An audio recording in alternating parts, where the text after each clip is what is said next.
Countries like Russia use information confrontation to target the perceptions of their adversaries' population.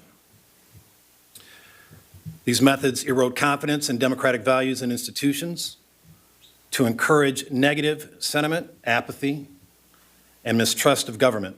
Election interference is one of the vectors in this space. It's designed to degrade confidence in the very foundation of our democratic system and our leaders' ability to govern.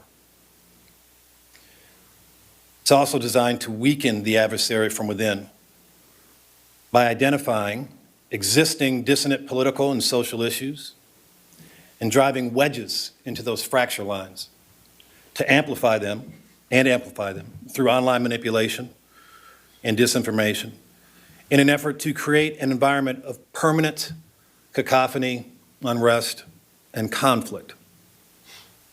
It's also designed to undermine the public's confidence in the credibility of an established, free, and independent news media, to create an environment of public mistrust in the narrative reported by traditional news organizations.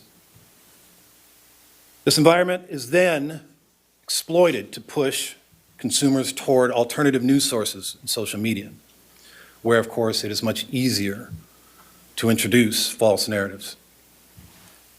It's also designed to sow doubt and confusion about true narratives by exploiting the media landscape to introduce conflicting storylines, undermine credible sources of information, and saturate the information space with unreliable narratives.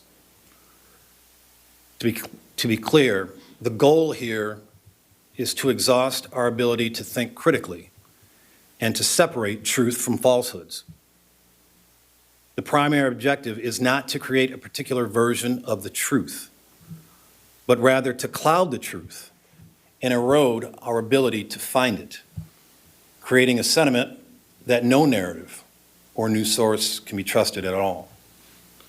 Some of the TTPs in this space won't necessarily come as a surprise to you, but we're talking about intrusion into U.S. government networks and political organizations, hack and leak operations relating to compromising or embarrassing information, cyber attacks against our voting infrastructure, the targeting of U.S. persons or elected officials by social media and disinformation, suppression of voter turnout by spreading misinformation regarding polling and voting, manipulation of media through the injection of false stories and news reporting, and then subsequent amplification of disinformation to shape public discourse.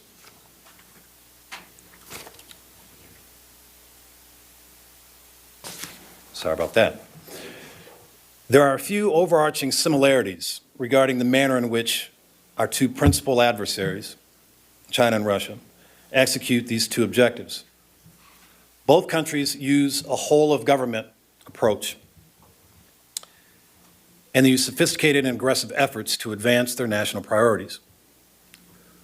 However, there are clear differences in this space as well. China and Russia vary in the extent of their aggressiveness and risk tolerance. We see Russia is willing to conduct more brazen and disruptive influence operations because of how it perceives its conflict with the West. In some ways, however, China contains its malign foreign influence operations to its strategic goals of developing a modern national economy and building its geopolitical prestige to be respected as an equal, if not superior rival in its eyes to that of the United States.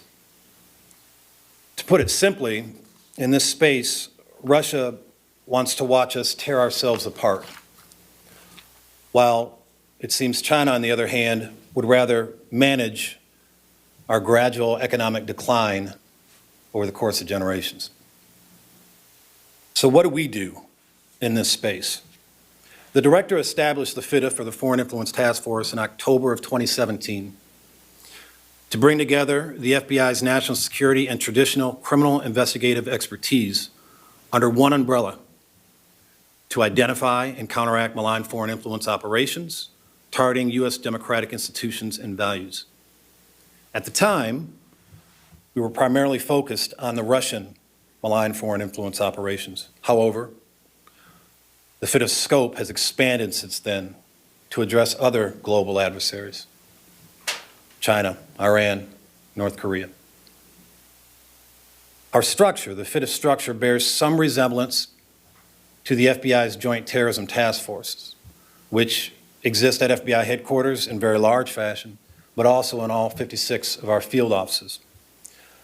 However, while we do work side by side with detailees from various federal agencies in the FITF, our internal structure is a little bit different. The FITF combines personnel from across the FBI enterprise, including special agents, intelligence analysts, and other professional staff from the FBI's counterintelligence, cyber, counterterrorism, and criminal divisions. Our multi-division task force has the authority and mandate to bridge all FBI programs and equities to combat this threat. In addition to investigative operations and broad intelligence sharing across the USIC and with our state and local partners, the FITF also works hard to build strong partnerships with the private sectors and academia. The FITF management team meets regularly with social media and tech companies. When appropriate, the FBI provides actionable intelligence to social media companies to help them fight abuse of their platforms by foreign actors. In our work in this area, one thing that is very important to us, particularly on the cyber side of things, is that attribution is key. We do not run around chasing content. In addition to having a host of First Amendment issues, that approach would be inefficient and ineffective. We don't focus on what the actors say. We spend our time concentrating on who they are. Attribution is key. When we're able to identify and track foreign actors as they establish and use their infrastructure and mature their online presence, the FITF works with social media companies to illuminate and disrupt our adversaries' activities, including, at times, through actions taken entirely by the companies themselves to voluntarily remove accounts that violate their terms of service agreements. I've run out of time, so I'll just say that our adversaries are actively engaged to influence public opinion and our electoral processes. It is our responsibility to take the threat seriously, evolve our methods of disruption, and maintain our fierce determination and focus. Thank you for giving me the time to speak to you today.